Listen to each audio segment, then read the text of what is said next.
media, so it seems like BBL and Adin Ross is jumping ship from Steak.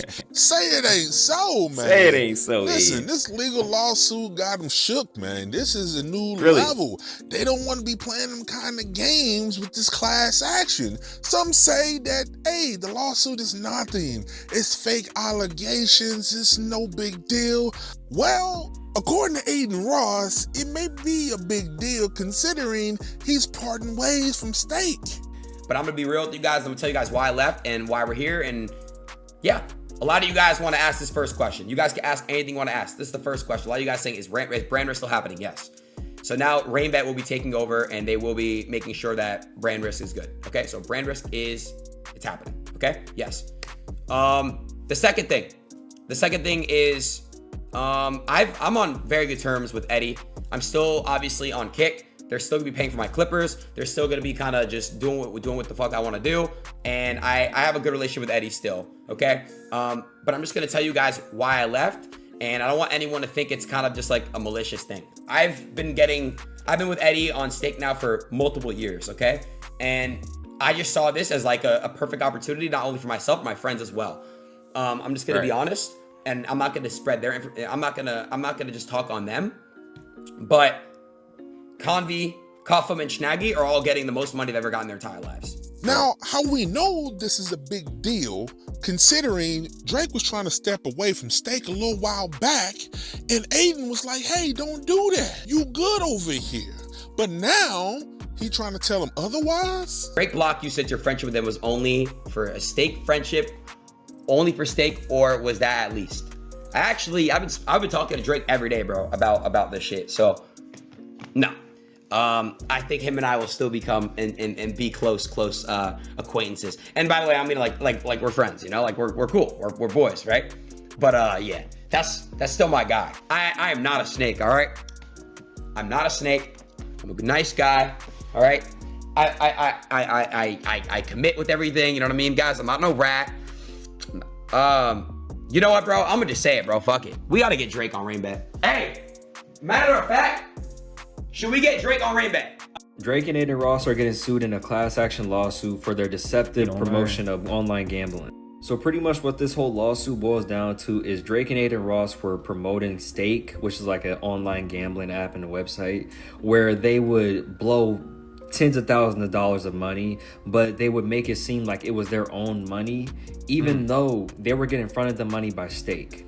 So they're pushing this kind of like, oh, you can win this much money to their audience of like young and impressionable kids, even though they're not losing any money in this whole situation. And I really hope this lawsuit sticks, because there needs to be something done about online gambling, because it's not like gambling back in the day, because like you had to go out of your way to do it. You had to go to a casino or like go to some shady place and put a sports bet in, you know what I mean? Right. And it's not like any other addiction out there, because like it takes a while for you to ruin your life off of like substance abuse, but like gambling is so instant. You can lose your house so fast. Right. You can lose everything so fast, bro. And the fact that it's so accessible now is scary. It's scary as hell, bro. And they're pushing this shit to children. I do think there's a pretty strong case against Drake, Adin Ross, and Stake, because there's clips of them and the CEO of Stake, I believe, and they were pretty much just like talking about like, oh, give us the money so we can put the bets in, essentially. And like that shit is so predatory, bro. Yeah, it is. Real predatory and slimy, because they're not putting their own money into it, so they have nothing to lose and everything to gain from it. And I know Stake is paying them out the ass to promote this stuff, bro. It's crazy. Let's look at the billable hours here. We got the lawsuit dealing with the class action where he's a defendant with Adin Ross and Stake. Then we have the appeal he's deciding to do with the UMG decision, and he just will not let it go. He gotta drag this thing out forever. See, here's the thing. The Drake stands like to say, listen, we drag this out, and we keep bringing up all of the allegations from the lawsuit. We won't let it die. And Drake is now doing the appeal where he can easily let it go. Who is dragging this out at this point? Drake appealed. Just take 1 second, hit that like button, hit that hype button, that comment button. I'm gonna give y'all my breakdown at the end. Let's get right back into this. This is crazy. This is nasty work, y'all.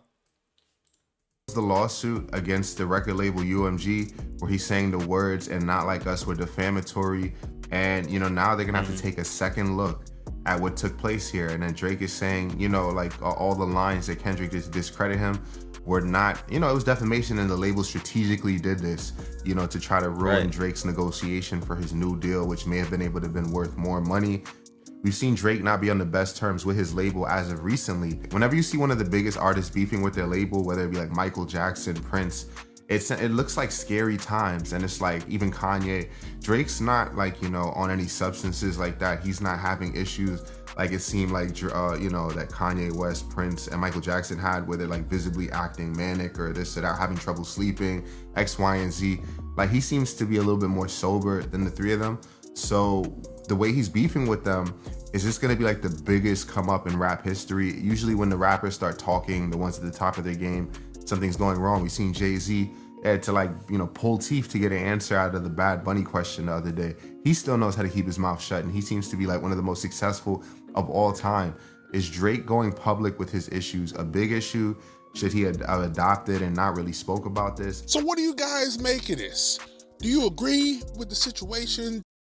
Let me vibe with y'all for a minute. Shout out my man Marcus Media at work. Now we're going to get to my breakdown, but before we do that, before y'all dip out, make sure y'all hit that like, that hype, and leave a comment. It's your boy Jet Ski G back with another banger.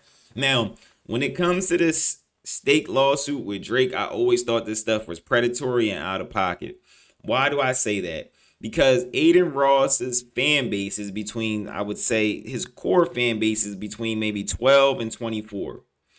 And the core placement of his content is gambling. I mean, he does other day-to-day things of just walking around and meeting up with different celebrities to stay current, but I think he's actually just meeting up with the celebrities and doing different things to stay current and pique the interest of the kids. The core fan base of his is between, I would say, 12 and 24. I would say his fan base goes up into maybe 33, 34, but the core is 12 to 24, and you're promoting gambling to kids. Now, I've seen this across the landscape with other people too. Like I watch people that play video games, and now at the end of their video game, they promoting gambling. And I have a problem with that, because if y'all killed Jake Paul for Prime, and Prime was a horrible drink, and he's promoting it to kids, what is Adin Ross doing? Adin Ross is doing something completely worse and more horrific to kids that can cause irreparable damage that we don't even understand. You're exposing them to gambling. You're exposing kids to gambling in ways that they may have never been exposed. You could have a prep kid who don't know nothing about gambling, but he knows about streaming because it's 2025. He gets into Adin Ross's stream, and now he understands gambling, and Adin Ross is pushing his promotion code, and he's pushing. And not only that, he's not even showing the true dangers of gambling, because everything Adin Ross is doing is actually paid for by the company. It's fake money. But here's this kid who's learning about gambling. He has gambling ingrained in his psyche. He can't wait to do it and be like Adin Ross, and he's going to go play with real money. Real things, and he's going to potentially 9 times out of 10, because I worked in the casino, 10 times out of 10, he's going to lose real money and real things. And Lord forbid he go there for more than 2 months straight. Now he has habits formed. You get what I'm saying? And if you over 23, 24, we know about habits and how habits form. And this stuff can be very destructive. So do I believe that they should have their day in court and actually explain the things that they've been doing and explain the business practices they've been going and having? I do believe so, because this never sat right with me. I never thought it was cool. I always thought it was predatory, and you're preying on kids. Like, really understand that, like, it's predatory. We understand it's predatory, but understand who their fan base is. So who are you preying on? Our kids, our little brothers, you're preying on our kids of tomorrow, our kids of the future. It's not cool, and somebody should have to stand their day in court. That's just my opinion. So y'all drop a like, Drop a comment. It looked like I'm dropping some frames. Drop a comment. Let me know what y'all think about this. I'll be in those comments because this is an interesting conversation. It's your boy Jet Ski G. If ain't nobody told you they love y'all, you know I love y'all on this channel. I'm gonna drop 2 more bangers. One right here, one right here. Click one of these videos. I'm gonna meet y'all in the next video. I'm out, y'all.